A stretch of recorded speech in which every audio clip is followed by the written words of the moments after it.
रहे हैं lead India TV news. Lead India TV produce WTM smart TV presents. देखना ना भूले कशिश न्यूज चैनल पर। नमस्कार, मैं आज नई मुंबई वासी में सिटीजन कॉन्शियस फोरम के प्रेसिडेंट मिस्टर के कुमार के साथ एक अहम मुद्दे पे पब्लिक का सवाल था। पब्लिक ने सवाल किया था, बैंकिंग सेक्टर से जुड़ा हुआ सवाल है कि आज बैंकें लोगों का सिविल खराब करती हैं। सवाल ये है कि पहले तो सिविल है क्या, हम ये जानने की कोशिश करेंगे। दूसरी बात यह है कि क्या भारत सरकार सिविल ऐसी संस्थाओं को अधिकार दे रखी है कि वो भारतीय नागरिकों का डाटा उनसे शेयर कर सके। ये दो विषय है।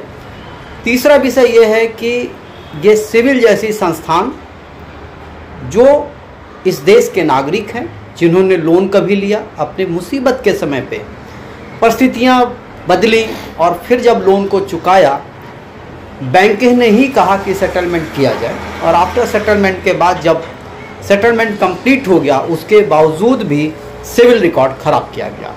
ये तीन मुद्दे हैं। ये हमारे मुद्दे नहीं, इस देश के मुद्दे हैं, नागरिकों के मुद्दे हैं। और जिन लोगों को बैंक से कोई भी बिजनेस या व्यापार करना है, भारत सरकार की बहुत सी योजनाएं चल रही हैं जिसका वो लाभ नहीं उठा पा रहे हैं। सिर्फ सिविल ऐसी संस्थान जो अमेरिका से ऑपरेट होती है, अमेरिकन कंपनी। तो के कुमार साहब, आज इसी विषय पे लीड इंडिया टीवी से एक चर्चा है और एक संवाद है। तो मेरा पहला ये सवाल है कि थोड़ा सा सिविल के बारे में बताने की कोशिश कीजिए हमारे दर्शकों को कि सिविल नाम की संस्था क्या है और उसकी क्या कार्य प्रणाली है। देखिए, सिविल CIBIL सिविल कंपनी एक ट्रांस यूनियन सिविल लिमिटेड एक अमेरिकन कंपनी है जिनके साथ इंडियन बैंक ने एक कोई एग्रीमेंट MOU साइन किया है, जिसमें MOU ये है कि अगर कोई बोरोवर आइदर डिफॉल्टर हो जाता है तो उनका हम डेटा उनको दे देंगे उनके पोर्टल पे, और या कोई समझौता हो गया, जैसे लोन एग्रीमेंट करके हम लोगों ने एक समझौता के तहत लोन क्लोज कर दिया, तो वो भी आपके सिविल में दिखेगा अगर आपने समझौता करके पेमेंट करके खाता क्लोज किया है तो। दूसरा ये कि जैसे आपका करंट अकाउंट सेविंग अकाउंट है जहां आपने मिनिमम बैलेंस नहीं डाला है, वो भी माइनस में जाता है, तो वो भी आपके क्रेडिट्स को खराब करता है, ऐसा सिविल क्रेडिट खराब दिखाता है उसमें। तो ये, और दूसरी बात ये, इसका जो है इतना मास इम्पैक्ट है कि हम एक एग्जांपल मैं आपको बताना चाहता हूँ।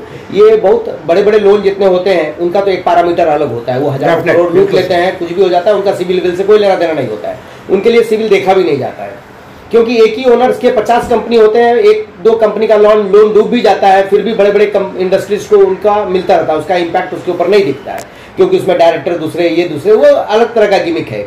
सबसे ज्यादा प्रभावित होते हैं छोटे और मीडियम क्लास के जो बोरोवर होते हैं, वो सबसे ज्यादा प्रभावित होते हैं कि अगर किसी का डिफॉल्टर हो गया वो आ जाके, तो वो उनके जो लीगल प्रोसेस है, उनके गुंडा से, उनके रिकवरी एजेंट से बचने के लिए आपने एक सेटलमेंट कर लिया। सेटलमेंट में एक अमाउंट डिसाइड होता है दोनों की तरफ से, वो लेंडर और बोरोवर दोनों की तरफ से, दोनों तरफ से होने के बाद अगर आपने भर दिया फिर भी आपका सिविल वो दिखेगा। तो ये उनकी जो है दादागिरी है। आप सेटलमेंट के बाद, मान लीजिए आज मेरी परिस्थिति खराब है, हम लीगल हर्डल से बचने के लिए या गुंडागर्दी से बचने के लिए एक सेटलमेंट अमाउंट करके कैसे भी भर दिया, 2, 4, 6 महीने के बाद अगर मेरी परिस्थिति ठीक होती है, वापस हम कोई बिजनेस करना चाहते हैं तो आप नहीं कर सकते हैं, तो फिर वो कैसे सिविल ठीक होगा। तो पता चलता है कि जिनका जितना सेटलमेंट के बाद जितना अमाउंट बचता है फिर आप भरो, और वो अमाउंट ऐसा भी हो सकता है कि किसी का 1000 रुपया बाकी है तो उसको 50,000 रुपया भी भरना है। उनकी दादागिरी है, उनकी दादागिरी के चक्कर में आप कुछ भी आपको भरना पड़ेगा, अदरवाइज आपको जीने का या लोन लेके फिर काम करने का इस देश में अधिकार नहीं है। मैं आपको यहाँ रोक रहा हूँ जी। तो क्या रिजर्व बैंक ऑफ इंडिया इस तरह का ऑथराइजेशन किया हुआ है ऑफिशियली, ऐसा लगता है आपको? नहीं, मेरे हिसाब से ये जो रिजर्व बैंक इस तरह का कर अगर किया है या नहीं किया ये मुझे नहीं मालूम, लेकिन ऐसा कर नहीं सकता एज पर जो अपने राइट्स है हमारे, कि ये राइट टू प्राइवेसी इसका वायलेशन है। एक फॉरेन की कंपनी को ये डेटा क्यों शेयर कर रही है इंडियन बैंक्स या नॉन बैंकिंग कंपनी या अदर क्रेडिट्स कंपनी क्यों कर रही है, और दूसरी बात है सिविल की जरूरत क्यों है, हमको ओपनली सब जगह पोर्टल पे नंगा करने का जरूरत क्या है। आप एक चीज समझ लीजिए कि आज जो छोटी छोटी बैंक्स हैं, credit bank, cooperative banks, credit कंपनियां, नॉन बैंकिंग कंपनियां, ये सब क्या करती हैं, इन्होंने एक सिस्टम रखा है कि एक बोरोवर होगा, 2 गारंटर होंगे।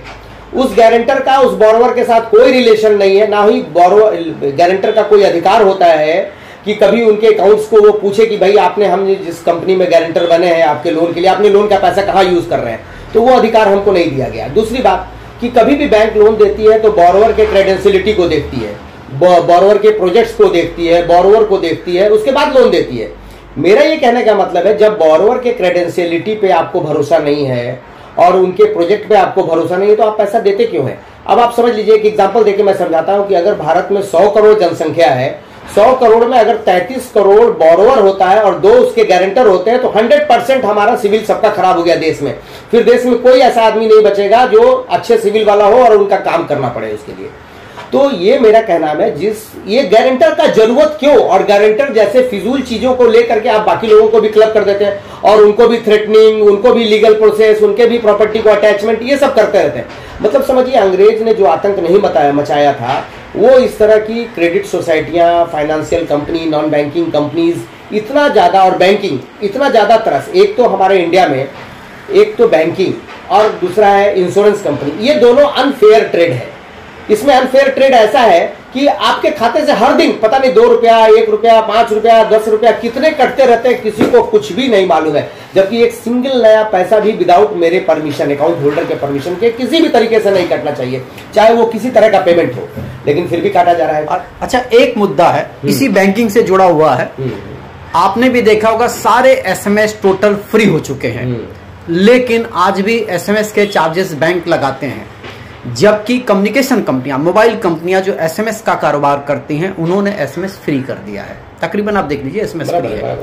तो बैंकें आज भी 5 रुपए या 3 रुपए जो भी एक उन्होंने चार्ज बनाया है, तो एसएमएस के चार्जेस के नाम पर इतना पैसा क्यों लूट मची है? ये हम लोगों का कमजोरी है। हम लोगों ने कभी जितने करोड़ों लोग बैंक से जुड़े हुए हैं, किसी लोगों ने कभी इसके लिए कोई आंदोलन खड़ा नहीं किया। हमारे देश में अगर आप किसी चीज के लिए आंदोलन नहीं खड़े करेंगे तो अंधी बहरी सरकार है, पब्लिक का खून आप जिस तरह से लूटना चाहें लूट लें। कोई स्कीम योजना बना के लाइए और वो सरकार अप्रूवल कर देगी या सरकार उसको नजरअंदाज कर लेगी, आप जितना चाहें वो लूट लें। मतलब इंजेक्शन लगा के पब्लिक का खून जितना निकालना चाहें निकाल लें। जो पहले सामंतशाही था, जमींदारी प्रथा थी कि लोग पैसा देते थे, आज उसको सिर्फ लीगल वे एक स्वरूप दे दिया गया। बाकी टॉर्चरिंग, बाकी वसूली सब उसी तरह का है कमोबेश। ये जितनी भी cooperative banks, non banking bank है, छोटे छोटे, और सब ये सताना काम है मिडिल और छोटे बोरोवर्स के लिए। बड़े बोरोवर्स के लिए कोई ऐसा पैरामीटर्स नहीं है। एक 10,000 20,000 वाले के घर में रिकवरी एजेंट पहुंच जाएगा, उसकी माँ बहन करेगी। उधर बड़े बड़े लाखों करोड़ डुबाने वाले इंडस्ट्रीज के घर के क्या, उसके चपरासी तक को कोई फोन नहीं कर सकता है। तो हमारे यहाँ क्या होता है कि लॉ तो कहते हैं राइट टू इक्विलिटी है, लेकिन इंप्लीमेंट्स जो लॉ का है ना, वो अलग अलग है। गरीबों के लिए इंप्लीमेंटेशन अलग तरीके से होता है, अमीरों के लिए इंप्लीमेंटेशन अलग तरह से होता है। तो हमारे यहाँ अभी जो हम लोग अपने संस्था की तरफ से एक PIL फाइल कर रहे हैं कि सिविल के सिस्टम्स को खत्म किया जाए। एक तो ये अमेरिकन कंपनी है, किस प्रोसेस से ये हमारी, आप एक लोन आज लीजिए, 90 डेज के अंदर या 30 डेज के अंदर सिविल अपडेट हो जाता है। मतलब हमारा डेटा सिविल को चला जाता है। हमने आज कोई करंट अकाउंट खोला, मिनिमम बैलेंस में वो माइनस चला गया, वो सिविल में चला जाता है। जबकि RBI हमेशा एक मैसेज करती है कि आपकी पर्सनल इंफॉर्मेशन RBI नहीं मांगती है। एवरी डे RBI इंडिविजुअल्स के लिए मैसेज है, लेकिन RBI के लिए ऐसा कोई गवर्निंग सिस्टम नहीं है जो बैंकों को ये कर सके कि फिजूल का खाते से पैसा मत काटो, चाहे वो मैसेज के नाम पे हो, चाहे किसी भी तरह का ट्रांजेक्शन के नाम पे हो। या आपने सिविल को दिया कैसे, सिविल डिपार्टमेंट आया कैसे, सिविल का जरूरत क्या हुआ? जब जो बैंक लोन दे रही है वो अपने पास डेटा रखे। अगर कोई बोरोवर उसी यूनियन बैंक से आज हमने पैसा लिया और यूनियन बैंक का हमने डुबा दिया है, या हमने कोई सेटलमेंट किया, हम वापस यूनियन बैंक में जाए तो उनका जो इंटरनल डेटा है उसमें देख ले कि नहीं भाई आपने पैसा मेरा नहीं भरा है, आप वो भरेंगे तो हम आपको देंगे, नहीं तो आप दूसरे जगह जाइए, हमारे से कोई लेना देना नहीं। ये सब जगह ये फैला करके, रायता फैला करके काम करना, और वो भी एक अमेरिकन कंपनी को इंटरफेरेंस कराना, इसमें ऐसा क्यों? दूसरी बात, फिजूल के लिए जब सेटलमेंट हो गया तो फिर सिविल क्यों? बिल्कुल सही बात है। सेटलमेंट का फिर मतलब क्या हो गया? जब कोर्ट में जाके हम सेटलमेंट कर लेते हैं, कोर्ट हमको फिर कोई ऐसा इंपोज नहीं करती मेरे ऊपर पनिशमेंट कि आपको सेटलमेंट के बाद भी आपको इस तरह की जिंदगी जीने पड़ेंगे, या अभी इनकी सजा चाट करके भी कोई आता है मुजरिम, तो एक टाइम के बाद उसके भी सारे लीगल राइट्स जो है एस्टेब्लिश हो जाते हैं। एक चीज और देखने को मिल रहा है कि सिविल स्कोर जानने के लिए बड़ी बड़ी कंपनियां विज्ञापन करती, सब कंपनियां करती हैं, और आपके पैन आधार का सारा डेटा लेती हैं और आपका पूरा ट्रैक रिकॉर्ड देती हैं।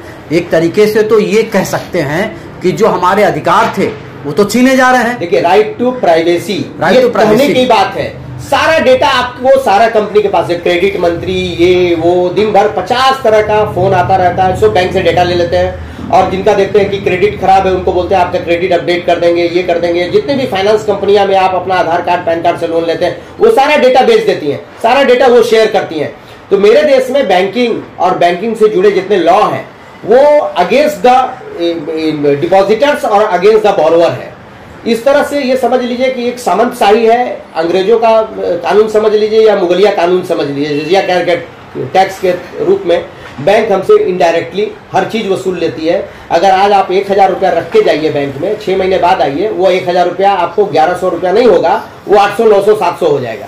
अच्छा कुमार साहब, एक चीज़ बहुत अच्छी चीज़ आपने बताई है। अब थोड़ा सा एक ये है कि ये जो सारी समस्याएं हैं, आपकी जो संस्था है, आपकी एनजीओ है जो इसके लिए आप कह रहे हैं PIL दर्ज कर रहे हैं, तो आपको क्या लगता है कि आपका केस मजबूत है?